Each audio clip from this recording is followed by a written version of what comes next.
Olá, queridos seguidores do Instituto do Aparelho Digestivo. Estamos aqui mais uma vez para trazer informações importantes para vocês. Hoje eu tenho a honra de apresentar um colega que está fazendo parte da nossa equipe, que é o Dr. Carlos Henrique Marques dos Santos, coloproctologista. Carlos, seja bem-vindo. Obrigado, é um prazer retornar às atividades privadas aqui no Instituto do Aparelho Digestivo. Hoje nós vamos falar de um tema muito importante que afeta muitas pessoas, que são as doenças inflamatórias intestinais. Recentemente, um jornalista, ex-jornalista da Globo, Evaristo Costa, foi acometido por essa doença e saiu nas redes sociais trazendo informações interessantes, divulgando o assunto. Carlos, o que você pode nos dizer o que são as doenças inflamatórias intestinais? Bom, as doenças inflamatórias intestinais são basicamente duas doenças, a retocolite ulcerativa e a doença de Crohn, e elas têm em comum o fato de causarem uma inflamação crônica no sistema digestório, né? A doença de Crohn pode ser da boca até o ânus, enquanto que a retocolite é exclusiva do intestino grosso e reto. E as pessoas com essas doenças poderão ter dor abdominal, diarreia, sangue nas fezes, muco nas fezes, perda de peso. Então, por ser uma doença crônica, ela precisa de um diagnóstico o mais precoce possível para que a gente possa instituir o tratamento e, uma vez tratadas, a tendência é que as pessoas fiquem bem. Claro que podem haver recidivas, mas fazendo um acompanhamento com intervalos programados, a tendência é que a pessoa fique tranquila e tenha uma vida normal, sem privar das suas atividades normais.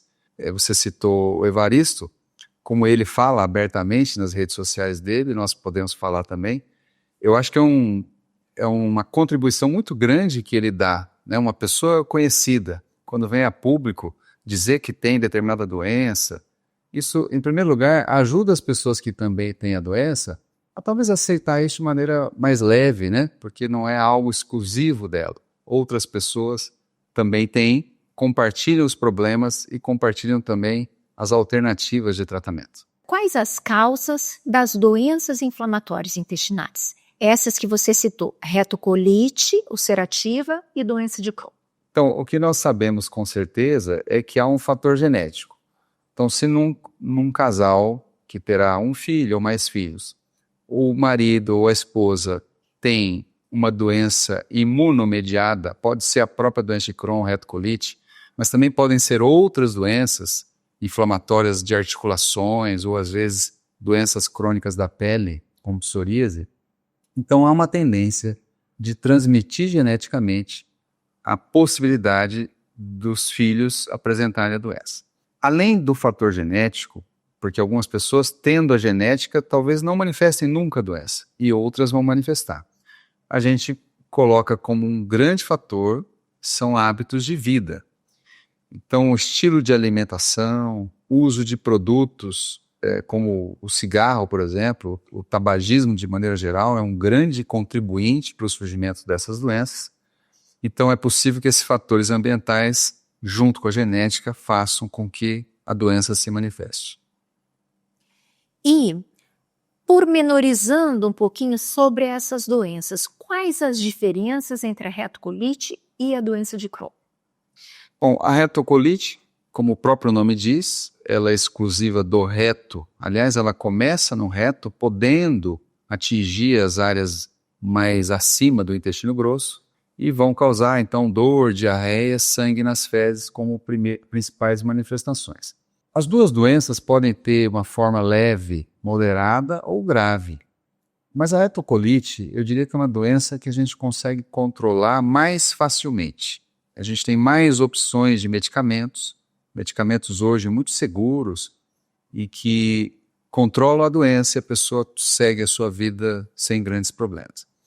Há uma possibilidade na retocolite, quando nada funcionou em termos de tratamento clínico, de se operar. Há uma cirurgia que vai retirar então o intestino grosso, o reto, e com isso não há mais recidiva da doença porque os segmentos afetados foram retirados.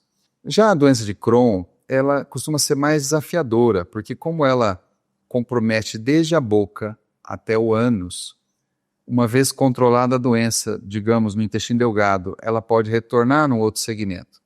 Então a gente observa mais recidivas, o tratamento medicamentoso também tem melhorado muito, mas a cirurgia não é uma opção para cura, porque como a extensão acometida é muito grande, nós só operamos a doença de Crohn quando há uma complicação, perfuração, estreitamento, e a gente tende a seguir mais no tratamento com remédios. Com relação à incidência dessas doenças em graus, o que é mais comum? Eu ter uma forma mais leve, moderada, mais grave na população geral? A tendência é que a doença se manifeste primeiramente numa forma mais leve, com sintomas que não incomodam tanto, o que para nós é um problema, porque se o sintoma não incomoda tanto, às vezes demoramos para fazer o diagnóstico, que a pessoa vai relevando aquilo, às vezes vai a um pronto atendimento e recebe só um sintomático, então isso acaba retardando o diagnóstico e tratamento, o que não é bom. Se nada for feito, a doença vai evoluir para formas moderadas e às vezes graves. Então, raramente a doença começa grave. Pode acontecer, mas geralmente ela começa mais branda, evoluindo para sintomas que incomodam mais com o passar do tempo. E quais seriam os sinais e sintomas de maior gravidade? Eu diria que a perda de peso e o sangramento são aqueles fatores de pior prognóstico e também são os que mais incomodam o paciente. Porque se há um segmento intestinal inflamado, às vezes ele é curto, às vezes ele é mais extenso, isso vai causar mais ou menos sintomas. Então, dor, diarreia, mas essa área inflamada ela sangra e isso preocupa o paciente. Então, toda vez que se percebe sangue nas fezes, isso é algo relevante. É claro que pode ser outra doença, pode ser hemorroida, pode ser doenças benignas, pode ser também câncer. Então, sangramento nas fezes nunca é normal e requer uma avaliação médica e um diagnóstico. E a perda de peso, porque essa área inflamada, ela deixa de absorver nutrientes. Essa seria a principal causa para a pessoa, sem ter mudado nada na sua alimentação, no seu estilo de vida, começa a emagrecer sem uma causa clara. Isso é preocupante, porque fala a favor de um prognóstico pior em relação a essa doença. E essas doenças podem ter associação com o câncer de intestino? Elas têm. Comprovadamente, se sabe hoje que tanto a retocolite quanto a doença de Crohn favorecem o surgimento de câncer coloretal. Esse risco aumenta mais de 20 vezes. Mas é importante essa sua pergunta também, primeiro, para dar o alerta, que pode aumentar o risco de câncer, mas também para não gerar um alarmismo, né? Para que as pessoas que têm esse diagnóstico não fiquem assustadas, porque o que se observa é que o risco de câncer aumenta quando a doença não é controlada. Então, se a pessoa tem a doença em atividade por meses, por anos, e vai levando a vida sem tratar, isso aumenta o risco de câncer. Mas se a pessoa tem um diagnóstico, às vezes muito jovem, mas consegue tratar e mantém na maior parte do tempo a doença em remissão, então o risco de câncer passa a ser igual a qualquer outra pessoa. Certo. E muitas pessoas perguntam, há uma associação da dieta causando a doença inflamatória? Isso é interessante, porque é uma pergunta frequente e às vezes as pessoas se sentem até culpadas, né? Deve ser algo que eu comi, minha dieta não é boa mesmo. É importante deixar claro que a gente recomenda para todo mundo uma dieta equilibrada, uma dieta saudável, né? Com frutas, verduras, proteínas, mas a dieta não é um fator causal da doença. A inflamação não surgiu pelo uso de determinados alimentos. Quando a doença está em atividade, a maioria dos alimentos vão incomodar, porque a passagem do alimento, né, formando o bolo fecal numa área inflamada, causa dor, causa sangramento. Mas também não adianta muito alterar a dieta por conta disso. A gente precisa tratar a doença. Então, a nossa recomendação sobre dieta é que a pessoa siga uma dieta saudável. Aqueles pacientes que têm uma forma mais grave e que perderam peso, às vezes ficam desnutridos por conta da inflamação, a gente pede ajuda a uma nutricionista que possa contribuir com uma dieta para repor aquela perda, uma dieta específica para isso. Em crianças e adolescentes, por alguma razão que a gente desconhece, isso não acontece no adulto, há possibilidade de tratar a doença com uma dieta especial. Então, para adultos, a gente não recomenda nada de diferente, mas para crianças e adolescentes com doença de Crohn e colite, uma dieta que seja absorvida na parte inicial do intestino, que a gente chama de dieta elementar, poderá dar um repouso para aquela área inflamada, e isso às vezes serve como único tratamento, ou essa dieta mais algum medicamento serão combinados para que tenha uma melhor evolução. Agora, uma situação prática e que preocupa muitos pacientes e que muitos acabam vindo ao consultório já estigmatizados.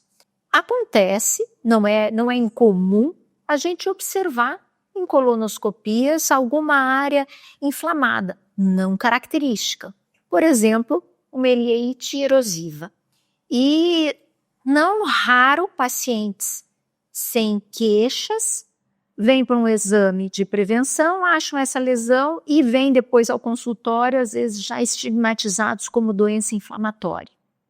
O que você me diria a respeito? Eu acho importante essa pergunta, porque essa é uma situação realmente muito comum. Eu tenho uma preocupação muito grande em dar o diagnóstico de doença inflamatória, especialmente doença de Crohn, porque hoje as pessoas têm acesso à informação facilmente, mas nem sempre essa informação está muito correta. Às vezes vem já um pânico, né, pelo diagnóstico que foi dado. Em alguns casos, a gente consegue dar um diagnóstico fácil, porque eu junto o quadro clínico, a imagem da colonoscopia, a biópsia que foi feita, e às vezes outros exames, e juntando essas peças eu chego a um diagnóstico claro de doença de Crohn, por exemplo. Mas essa situação que você comentou, ela nos deixa com o pé atrás, porque pode não ser doença de Crohn. Existem outras condições que podem causar uma inflamação leve, a biópsia é inespecífica, ela não fecha um diagnóstico com clareza, e nessa situação eu prefiro aguardar, repetir os exames um tempo depois, porque com o tempo pode ser que aquilo tudo desapareça, nós não chegamos a uma causa, mas o problema desapareceu, ou a doença evolui, ela começa a mostrar outras características que nos permitem um diagnóstico mais preciso. Então nós não podemos ter uma pressa em fechar esse diagnóstico de doença de Crohn, quando não está tão simples, porque isso leva, primeiro, a um diagnóstico que dá uma marca, né? Você tem tal doença. E segundo, porque se tem a doença, eu preciso tratar. E o tratamento envolve medicamentos imunossupressores e que todo medicamento pode ter seu efeito adverso. Então, se eu puder não usar, é melhor. Então, em alguns casos, a gente precisa ter mais cautela, aguardar, repetir exames para que não feche um diagnóstico que depois vai se mostrar que não era correto. Carlos, gostaria das suas considerações finais para a gente não deixar o nosso paciente alarmado e sim orientado. Tenho visto, né, há muitos anos atendendo pessoas com doença inflamatória intestinal, que nós vivenciamos um progresso, tanto no diagnóstico, que acho que hoje é mais facilitado porque as informações estão mais disponíveis, como esse nosso podcast, por exemplo, que muitas pessoas vão falar sobre o assunto, e aí aquele indivíduo que tem um sinal, um sintoma de doença, vai ficar alerta, vai procurar ajuda. Então o diagnóstico está mais fácil, e a cada ano que passa, nós temos medicamentos novos que trazem mais benefício no tratamento, com menos efeitos adversos, são mais seguros. Portanto, eu diria que, claro, ninguém quer ter doença de Crohn, retocolite ulcerativa. Mas como a gente não escolhe a doença, se a pessoa tem os sinais e sintomas, deve procurar ajuda para que o diagnóstico seja feito e o tratamento existe cada vez melhor para que a vida siga normalmente. Não há restrição para ter filhos, que é uma dúvida comum das mulheres jovens, para trabalhar, para viajar. A ideia é deixar a pessoa saudável para seguir com a sua vida. E eu aproveito para agradecer a oportunidade dessa conversa e de estar aqui no Instituto do Aparelho Digestivo. Eu que agradeço, foi muito interessante, foi muito esclarecedor e eu espero que vocês tenham gostado. Estaremos em breve com mais informações para vocês.